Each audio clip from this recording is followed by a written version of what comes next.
Welcome to Breaking Financial Chains, where we combine practical money guidance with emotional healing to help you break free from financial limitations. I'm Tanya Riverson, your financial wingwoman. Hi, and welcome to this episode of Breaking Financial Chains, the podcast. Today's episode, we're going to talk about teaching kids about money, which is a subject that's really close to my heart. And I'm going to include in here some age-appropriate lessons for value building. So values are a hugely important part of the way that I talk about money and the way that I work with my clients. So the theme overall for this episode is around financial education, breaking generational patterns and empowering the next generation with their own money journey. So we want to be able to teach them at the same time as give them the confidence to make some decisions for themselves. And that can be really tricky if we don't feel in a confident place to be able to share or teach them. And that might be because we were never taught, right? So the traditional UK schooling system teaches very little about how to manage and handle finances, around how you might use money for in a mathematical equation. There's very little beyond that in the current existing schooling system, but it's so important. If we want our kids to have financial freedom, we have to start talking about money now, and not just when it's a problem, not just when they're leaving home to go to university and we think, oh right, okay, well we better help them with some budgeting, but we don't have a budget in place for ourselves. Or if we believe that we need to be helping them make decisions on what they spend their pocket money on when they start earning a little bit more, or maybe when they get their first job. But if it's brand new to them at that point, well, it might just be that they're going to go for the quick fixes instead, and we're going to spend that money because, oh my God, I get to choose what I spend my money on. And it can very quickly give them bad experiences before they've had any opportunity to learn or make a choice. And I think it's really important to highlight that money habits are learned earlier than we think. So even toddlers notice how we react to money, because it's the emotion of money that can change the energy in a room in a heartbeat. And if we get to consciously make choices and teach kids, then we can start to, it really helps for us to notice ourselves, our own behaviours and the way we talk out loud about money. And maybe we can then start to check ourselves and the way that we think about money if we're focused on making it a priority to teach a better example than perhaps the example that we were set ourselves. Because kids learn from behaviours, they don't learn about the spreadsheets. Kids don't see the saving that we do quietly in the background. They don't see the investing. They see what we spend. They see what we bring into the house. They see how we react when we get that unexpected bill or a bigger credit card bill than we were expecting. They see the downside. They don't see the upside. They learn that we panic when a card gets declined, or that we're embarrassed in a supermarket or standing in a line to get some cash out from an ATM. They learn about whispering around money, around bills, or when they ask a question and we tell them it's none of their business. I know I've shared this with you before, but I remember asking my dad how much money he earned, and he threatened me with a thick ear if I asked about money. It was none of my business. So you get to learn very quickly, well, I really don't fancy a thick ear, thank you very much. So it's now not safe for me to ask questions about money. I'm going to keep quiet. And that can become something that forms part of a concrete belief that we don't think to question as we get older. We just know for some reason we don't ask questions about money. We don't talk about money. Kids pick up when we argue about spending. They pick up when you're hiding the shopping bags and peeling the labels off things before the other half gets home so they don't see how much we spend.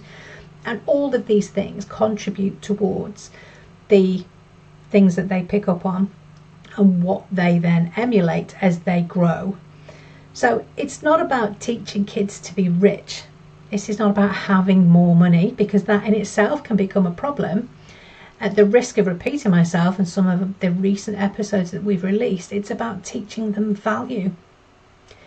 And if we are clear and understand what our values are, we can start to talk to them about what's important to them and their values, but also the value of work, the value of what it takes to earn money. rather than potentially just get given money, as an example, which can also cause issues with kids around money as they grow. The value of choice, the value of enough and how much is enough, the value of mistakes. This is such an important lesson, and it's so easy to believe that we need to hide our mistakes. We don't want our kids to see that we're human. We don't want them to see that we've made mistakes, because actually the lesson and the learning comes from the recovery from those mistakes, because our kids make mistakes and it's okay for them to make mistakes, because that's where we all learn. But by not sharing the downside with them, we're not teaching them that mum and dad make mistakes too, and it's okay, because I'm now going to pick myself up and I'm going to do this differently because I've learnt this lesson. And it's so valuable to be able to share that with them, to know that it's okay that they can make mistakes, to know that it's okay to come to you for help and say, I need help, I've made a mistake, I've done something wrong, can you help me? Because otherwise it can be really hard to speak up and say those words.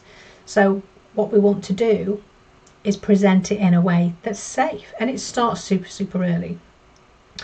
So here are some examples of age appropriate ideas of things that we can be teaching our kids as they grow, and when they get to sort of important points where things can develop for them without going ahead too quickly.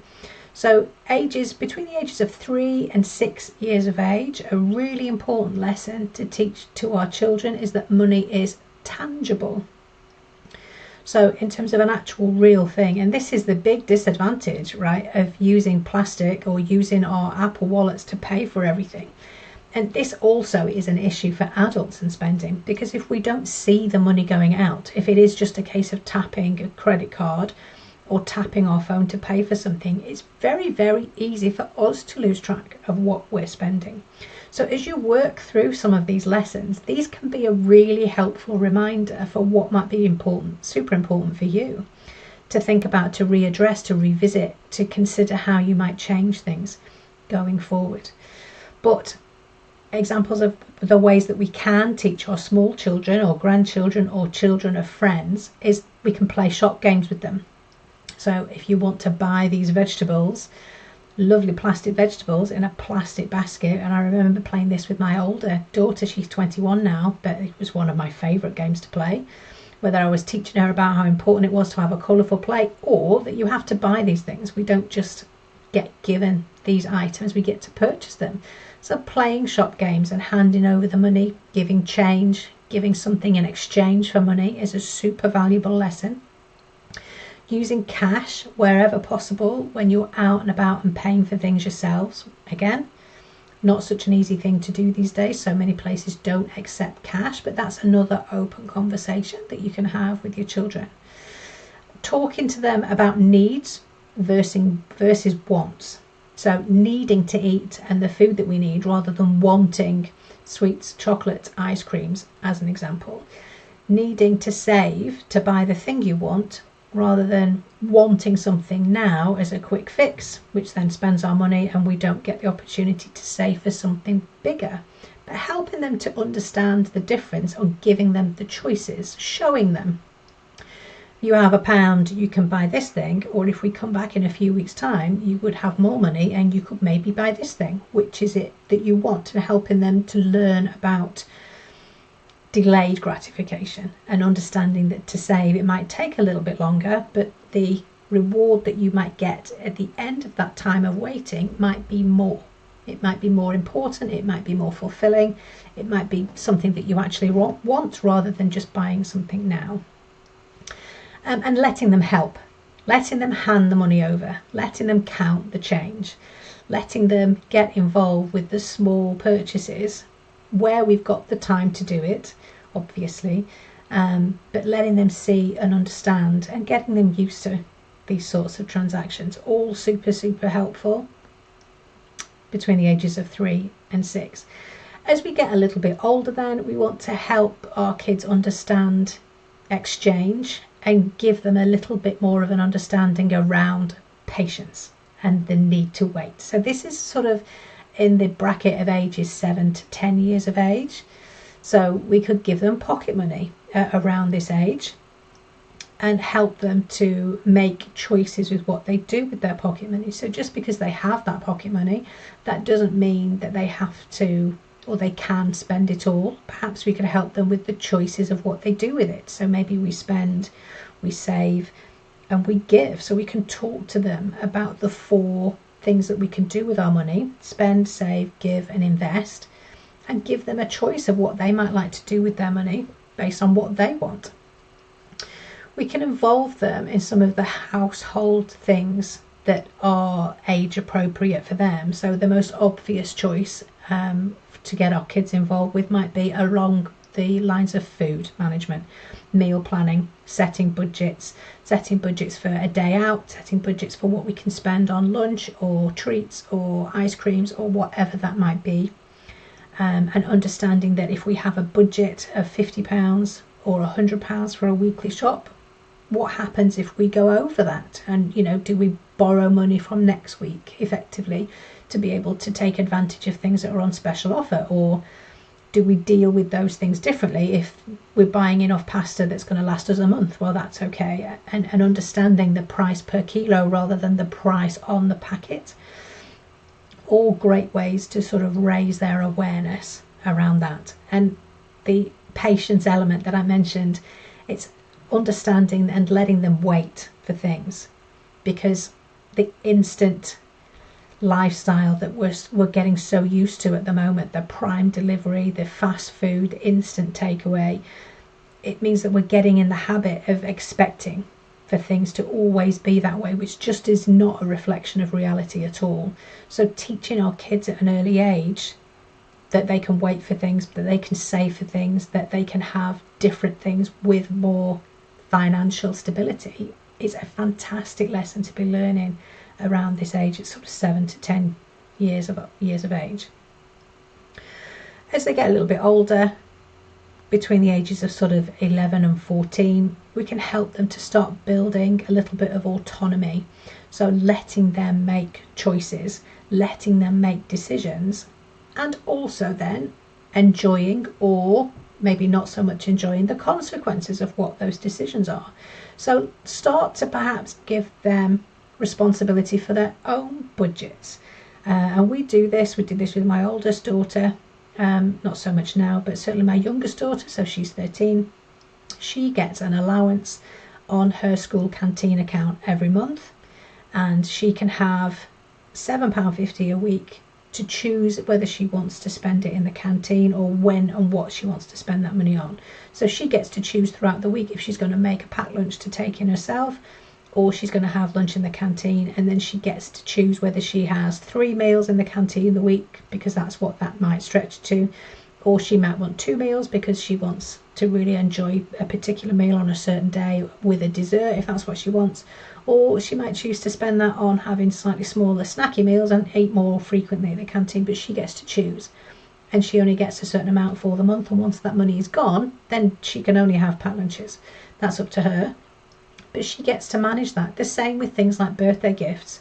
If they get cash, and again, we've similarly just had exactly this with 13-year-olds. Her birthday was July. My 21-year-old, she turned 21 a few weeks ago.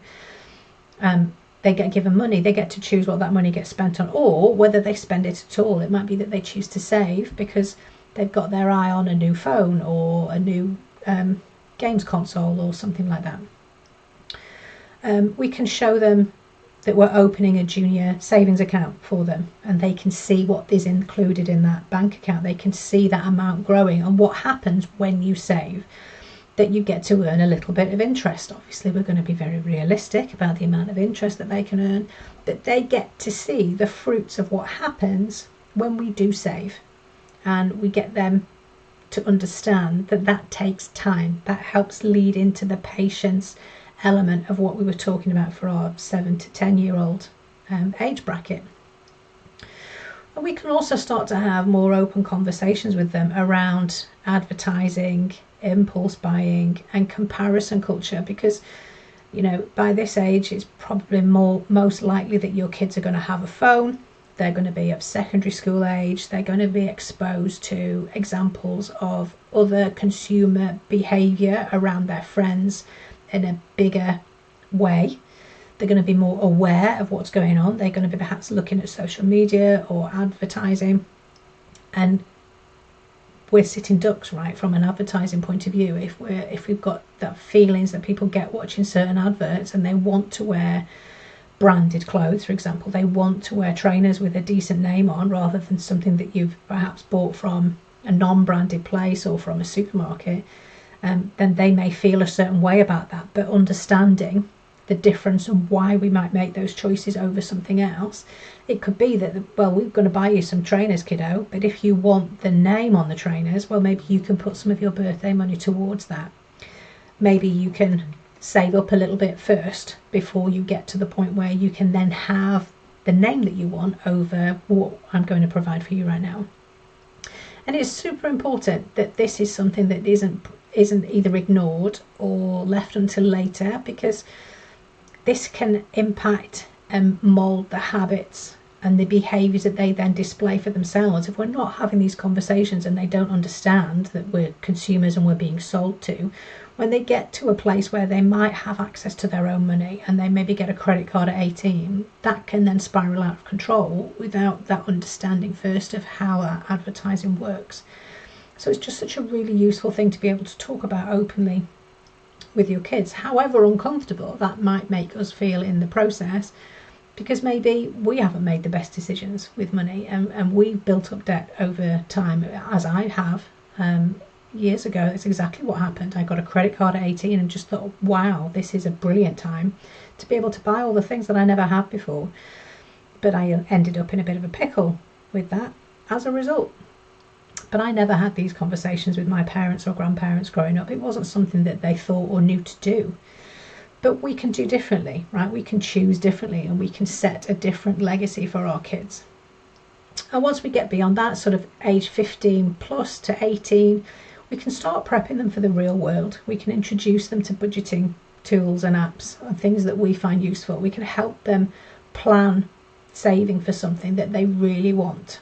It might be that they might get a Saturday job, or they get to work a few hours in a local business and they're thinking about wanting to learn to drive because that's super important to them to be mobile, or they've got a couple of years till they get to 17 and they could then push towards that goal for themselves. And we can also talk to them and start having more open conversations around debt and what happens when we get into debt, and the fact that you might get to pay for something and you get the thing now, but that money needs to be paid back, and that money quite often costs you more money in terms of interest and fees and everything else. We can talk about student loans. We can talk about what might happen if they go to university and student financing, and talk about future you. You know, if you're setting time aside to think about your financial vision for yourself and future you, why not share that with your kids? Let them see that it's okay for them to dream as well, to think bigger, to think about where they might want to go. So that then sets an example and then becomes the norm, right? So when they have kids, well, why would you not talk about money with your kids? My parents talked to me about that, so therefore that becomes a really positive habit that they can carry forward.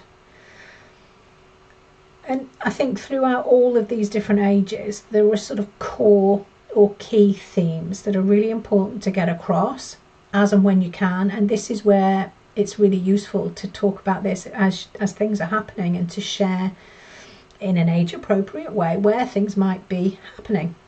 So for example, mistakes are okay, because it's what we do with those mistakes and how we recover from those mistakes that are the real lesson, and that helps to make sure that we don't allow that to happen again, or we're perhaps better prepared for that happening again. It's okay to change your mind. It's okay to set a goal to buy something, and then a few months down the line actually something better comes along, or we take up a new hobby and actually we want to buy something different, or we want to have horse riding lessons and you want a new hat, or whatever it might be. It's okay for that to change as you grow, because it's okay for us to change too. It's okay for us to set a North Star of something that we're aiming for, and for that to shift over the years, because we get to choose, right? It's something that we absolutely have the right to do, and changing your mind is not failure. Aiming for a different goal is not something that we need to put ourselves down for. Generosity is super powerful. So being able to donate and help give to others less fortunate is amazing, but doing that in a way that is not at your own expense is also super important. So I'm not saying that old thing my grandma used to say, charity begins at home. Well, yes, absolutely. In a way it does. We can give to those less fortunate. We can donate items that we no longer need or use for ourselves. But that giving and donating can be part of our overall spending plan in a way that then doesn't leave us short. And helping the children to balance that is a great way of learning that lesson. And I think the overriding theme for money overall is that money is emotional. Advertising and spending and earning money is emotional to us, and that's normal. But if we ignore that, we're ignoring a huge element of what it takes to manage money, to be able to use it as a tool rather than being led by our emotions. As well as things that you can share and things that you should say and the overriding lessons that we can give our kids, there are also examples of things that you probably shouldn't say, even with good intentions. So, for example, those throwaway comments we might make without even realising we're saying ourselves because it's part of our conditioning and our learning. We can't afford that is a classic. It's really not a great idea to set those limits and put that language into the minds of our kids. We might say something instead like, that's not in our plan for today. Or we haven't got the money for that right now. We maybe need to save a little bit more. Or we're not going to waste. You wouldn't say waste, for example. You might say we're going to use that money to pay for something else instead. Money doesn't grow on trees. Well, no, it might not be. And it was a favourite saying in my household as well. But we could say instead we choose how we use our money.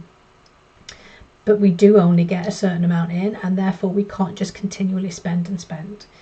That's too expensive. Not ideal.